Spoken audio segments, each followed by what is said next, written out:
Uncle uncle, আমারে 5 টাকার ভাত দেন।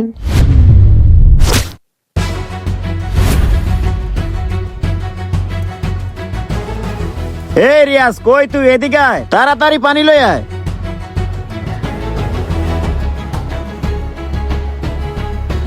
রিয়াজ, তাড়াতাড়ি পানি লই আয়। কি হয়েছে বাবু, কথা কও। এই বাবু, কি হয়েছে তোমার, কথা কও। এ রিয়াজ, কই তুই? তাড়াতাড়ি পানি লই আয় না। রে, হঠাৎ করে বাবুটার আবার কি হয়ে গেল? এই বাবু, কি হয়েছে তোমার, কথা কও। এ রিয়াজ, কই তুই? তাড়াতাড়ি পানি লই আয় না। বাবু ওঠো না।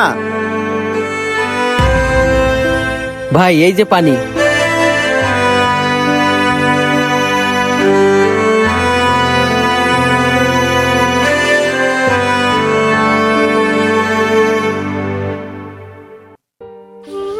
কি হয়েছিল তোমার, কও তো।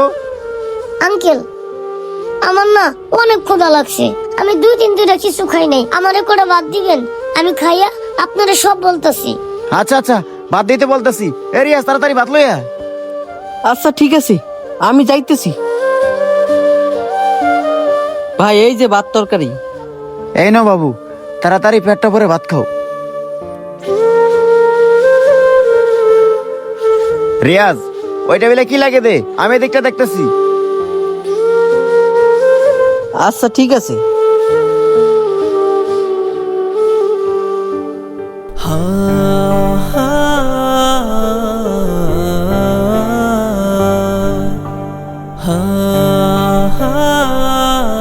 আহারে, ছেলেটা মনে হয় সত্যি 2-3 দিন ধরে না খাওয়া।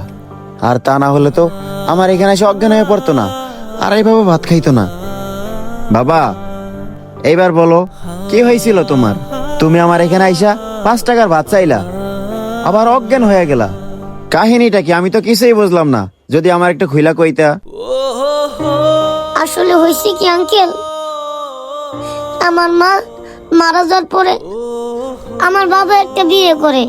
বিয়ে করার পর আমার বাবা বিদেশ চলে যায়। আর আমার ঘরে যে সৎ মা আছে, ওই মা আমারে অনেক মারধর করে। আমারে খাওয়ান দেয় না, আমারে দিয়ে প্রতিনিয়ত কাজ করায়। জানেন আঙ্কেল, 2 দিন আগে আমি কাজ করতে করতে আমি অনেক অসুস্থ হয়ে যাই।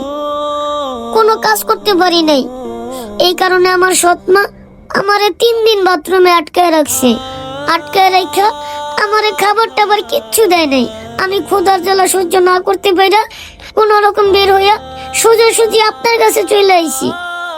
তাই আঙ্কেল, আপনার এখানে আইসা আমি ভাত চাওয়ার আগে খিদার জ্বালায় অজ্ঞান হয়ে গেছি।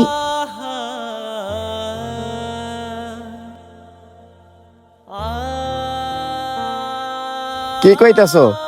তোমার কথা শুই না আমারও তো অনেক কষ্ট লাগতাছে।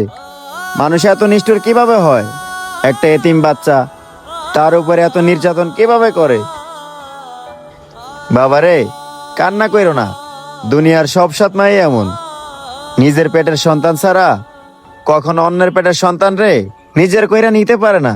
আচ্ছা বাবা, তোমাকে একটা কথা জিজ্ঞেস করি, তোমার সৎ মা যে তোমার উপরে এত অত্যাচার করে, তুমি কি তোমার বাবাকে জানাইতে পারো নাই?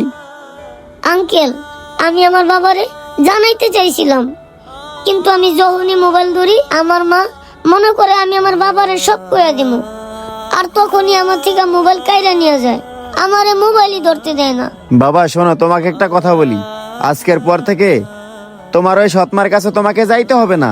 তুমি আমার বাড়িতে থাকবা, আমি তোমাকে স্কুলে ভর্তি করাই দিব। আর তোমার বাবা বিদেশ থেকে আসলে আমি নিজে নিয়ে তোমার বাবার কাছে পৌঁছাই দিব। হো আঙ্কেল, আমিও আমার ওই শয়তান মায়ের কাছে আর যাইতে চাই না। বাবা আইলে আমি বাবার কাছে যাবো, আর এখন থেকে আপনার কাছেই থাকবো। আপনি এক কাজ করেন, আমার বাবা আইলে আপনি আমার বাবার কাছে দিয়ে আসেন। আচ্ছা বাবা, তুমি কোনো চিন্তা করো না, তোমার বাবা বিদেশ থেকে আসলে আমি তোমাকে তোমার বাবার কাছে দিয়ে আসবো। আচ্ছা, এখন খাওয়া শেষ করো। আচ্ছা ঠিক আছে আঙ্কেল। আমাদের আজকের এই ভিডিওটি আপনাদের কাছে কেমন লাগলো? যদি ভালো লেগে থাকে তাহলে অবশ্যই ভিডিওটি শেয়ার করে পেজটি ফলো দিয়ে আমাদের সাথেই থাকুন। আজকের মতন বিদায় নিচ্ছি, আল্লাহ হাফেজ।